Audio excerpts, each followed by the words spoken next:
Hello and welcome. My name's Gwen Houghton, and you are watching Tarot for the Soul. A lot's happened the past couple of weeks since I saw you last. We had the sun move into Scorpio, and we had a beautiful full moon in Taurus. It was very grounding and very healing energy. Moving from the Libra energy that the sun was in last month into the Scorpio energy seemed grounding for me as well. And it's had such a big impact, I decided to look into the astrology a little bit, because I am influenced by the sun and the moon and the different astral bodies. And we are, actually, it's not just me, we all are. I mean, you look at the tides and how they are run by the moon, and the moon is so close to us, how can it not affect us? So I was reading a little bit, and the sun is basically our life purpose. So the sun moving into Scorpio is about empowerment and surrender. And the moon, which was in Taurus, which was very grounding, is now in Gemini. It moved into Gemini this morning, early this morning. It's about conversation and spontaneity. And what I get from that is we have this grounded energy that's making us feel more like we can see things in the present moment. But it's almost like we've left our bodies for a couple of months, and now all of a sudden we're back in the body, and it's like looking around through a different set of eyes. Like, okay, where have I been? What have I been doing? And, you know, everything feels a bit disoriented. So it's going to be it'll be an interesting reading. So let's move on and see what the cards have to say, shall we?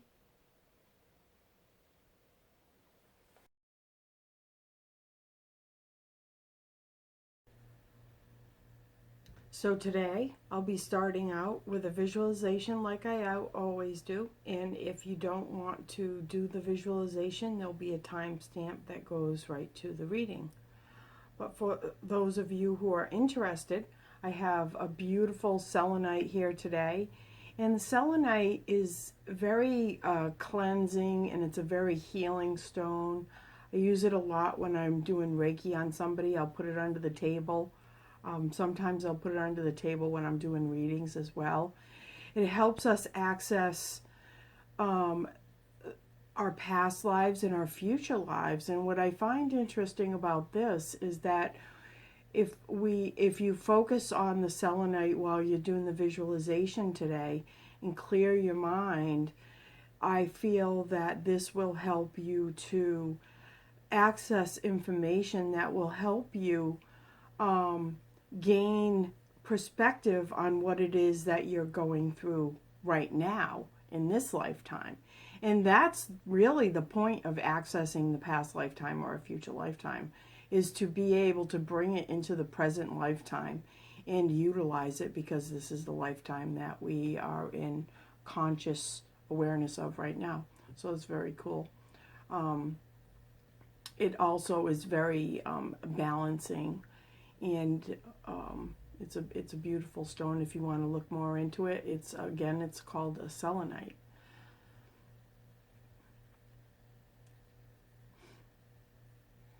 So now I'll start with the visualization, and close your eyes and take a couple of deep breaths. Breathe in, exhale, breathe in again. Bring the awareness into the present moment and focus on my voice. And any distractions that you hear will just bring you in a clearer focus of where you are right now. It will use it to help you to focus. And picture a beautiful ball of white light above your head, and this white light is filled with love and calming energy. And start to bring this beautiful ball of white light down into your head and gently rock your head back and forth. Just helps to release any tension. Releasing that tension releases the blocks in the pineal gland and the pituitary gland, which are both located right around that same area. And continue bringing this beautiful white light down into your neck and shoulders. Just drop your shoulders, relaxing as you go. And continue bringing this beautiful white light down through your arms, down into your chest. And as you bring this beautiful white light into your chest, breathe it into your heart, into your heart chakra. Exhale any unwanted energies. They're not good or bad. We just don't need them right now. And continue bringing this beautiful white light down into your waist and hips. Relaxing as you go. And bring this beautiful white light down into your knees, down into your ankles, down into your toes. Feel the angels come in. Feel your guides come in as you bring this beautiful white light down into the ground. And then bring a beautiful green healing energy from the earth. Bring it up into your feet.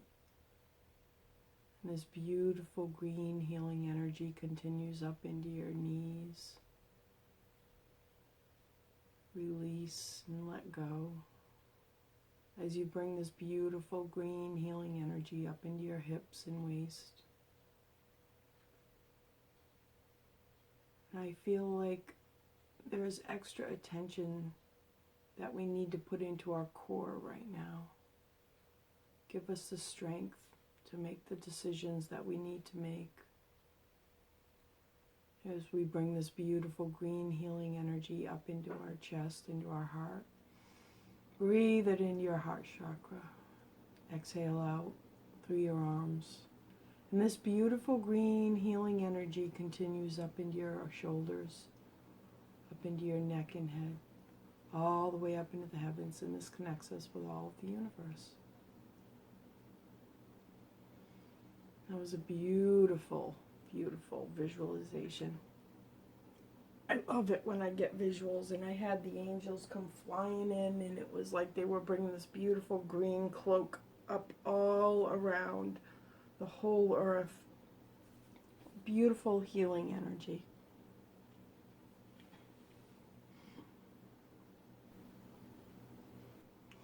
So the first card of the day, I'm going to be picking from the Animals Speak deck by Ted Andrews. I love this deck. Ted Andrews does a lot of animal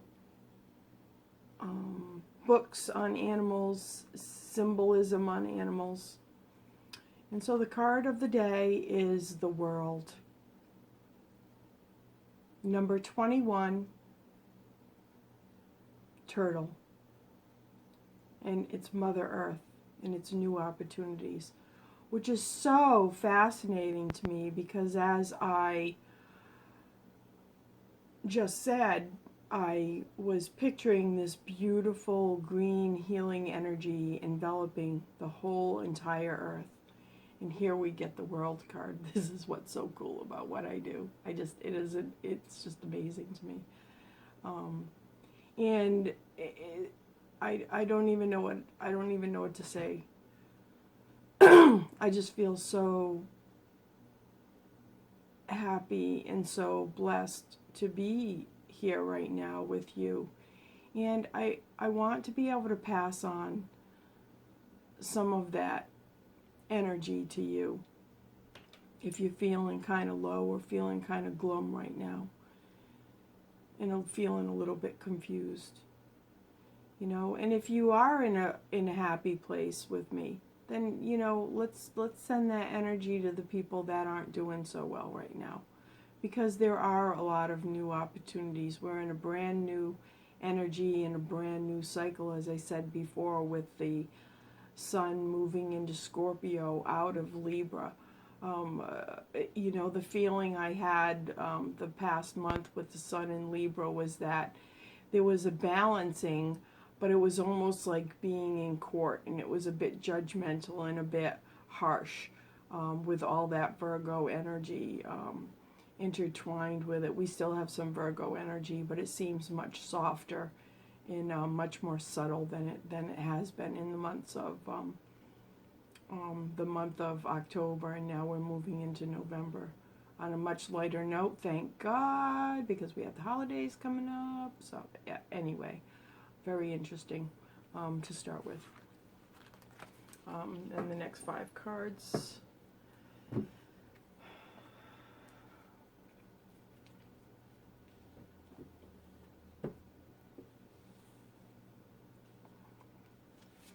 Of course, the first card is the past or present situation.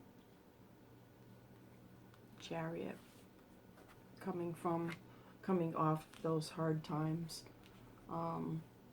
coming into a better energy, a more fun energy, but understanding that we are in the healing process, and there is still there's a vulnerability that I'm sensing with this. Very you know, the emotions are right there, and they're kind of ragged a little bit because of everything that, whether it happened to you or personally, or whether you have watched other people go through it. There's, you know, been a lot of turmoil the past few months going on, and there's a lot of new endeavors, and even though it's exciting and it's fun, you know, it can also be very disruptive and very disorienting. So either way, it's a calming down of those nerves and moving into and getting used to this new energy. And so what I see right away is a lot of fire. We've got the wands. You know, we've got the number 7, the Chariot, and that's the past or present situation. And then the 7 of Wands of valor, really getting through this time. And then the 3 of Wands, virtue. The 9 of Swords, and understanding, you know, all that we've been through. But not getting cynical over it, really, you know, and this is just not getting cynical over it, but understanding, moving past that, and understanding what you've gotten from it, and that the 6 of Wands, victory. So very much, there's just so much to so much energy to this reading today. So we'll start with the Chariot, you know, the number 7, and a lot of times this is representative of somebody who has been in the hospital, and somebody who's been through an operation, but it's also about healing in all different ways, and healing of the heart and healing of the soul. And you can see where if you listen to the visualization, I did extra healing energy in our core, and you know, it's healing of that core energy, and re-energizing that core energy of ours. We are like batteries, and we can become depleted just like a battery can, and we need to re-energize. The core is our solar plexus.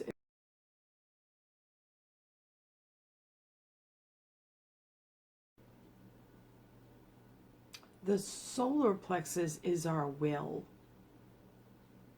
and it is our being of who we are. There is much said that you go with your gut, and you go with your gut instincts. And I feel like there's been a lot of that going on, and maybe things didn't go so well.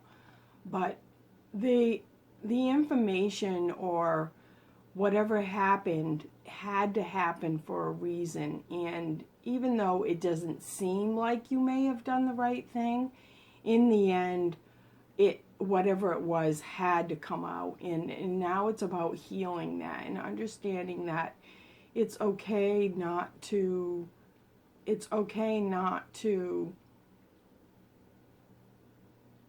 have been successful, even if it doesn't look successful. We needed to get past that energy to be able to move forward. Very interesting card. And the number 7 is about being able to, again, use all the information, all the senses that we have combined, and that creates a synergistic effect that will help us to heal and to be able to re-energize, which is really interesting because the 3 of Wands signifies that solar plexus energy very well. Even though it's a sun in Aries, it's that new energy. It's a brand new cycle, and being able to plug into that sun, being able to plug into that energy, and just take a little bit of time and re-energize your body, re-energize your mind, re-energize your soul. The 7, again, there's the 7 of Wands, and it's about valor. And there is something about the 7 that is very pertinent to what's going on right now with the energy.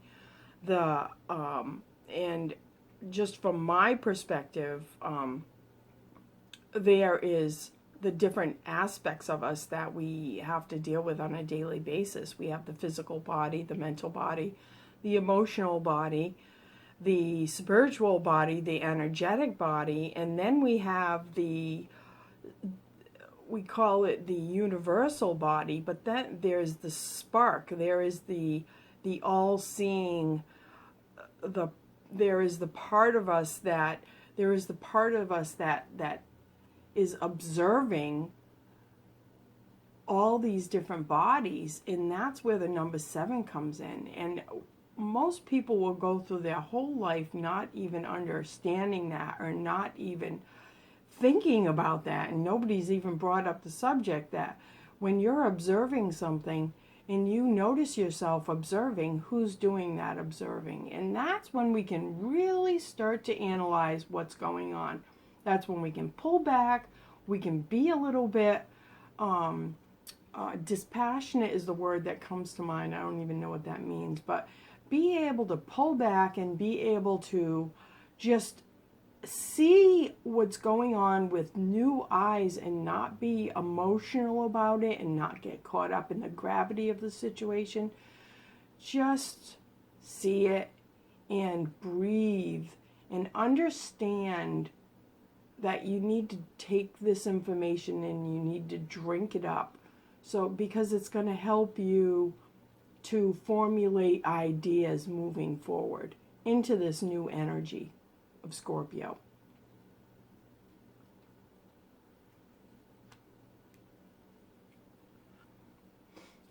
In Scorpio, by the way, there's some interesting aspects to Scorpio. It's about empowerment and surrender, but it's the investor, it's the inventor, it's the researcher, it's the alchemist, and it's the shaman. So if you think about all those different aspects, if you think about those things, this is about formulating and moving into a brand new energy and in a brand new time. It's almost like this is the new year. And a lot of people celebrate the new year in January, but there's also a lot of cultures that actually celebrate the new year right around now. And part of the healing process that we're going through is understanding, it's the 9 of Swords and it's cruelty, and it's understanding what we do to ourselves And what we do in our mind, we crucify ourselves day after day.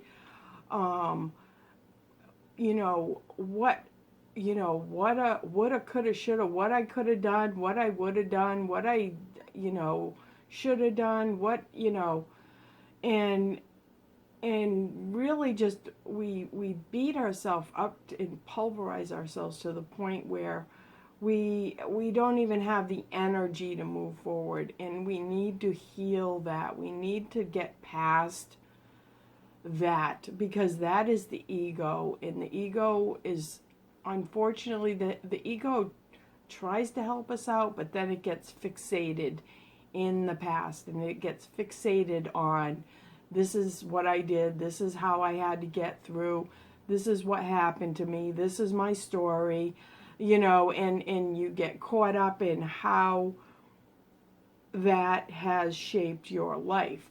But the bottom line is you have a lot of gifts, and you have a lot of good things happening in your life, and you need to look at that. It's time to let the past go and use that information wisely and move forward into your power, and move forward into this new energy with the strength and vitality that you need, and you need to take this time to do that re-energizing and that healing, and bring that healing energy in. And this is also a block. It looks like a cage almost with the swords. They've created that cage. And if you look in the back, all the jagged lines, that's our mind, and our mind messes with us really badly.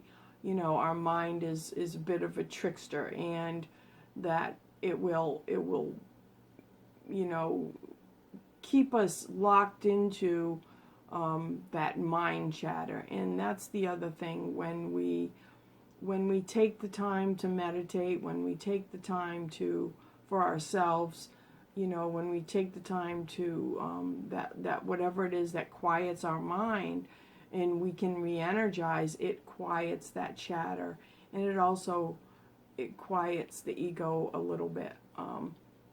And I really feel like the ego has, it's not that I don't want to kill the ego. I don't want to beat the ego up. But we've been through a very challenging time where we have been forced to look at everything that we've done in the past. So it's really easy to kind of stay there, and we don't want to stay there, because what Earth Mother is telling us is it's time to heal. And we do have new opportunities coming in front of us, and it's the number 21, which reduces to a 3, which is interesting because we have the 3 of Wands here.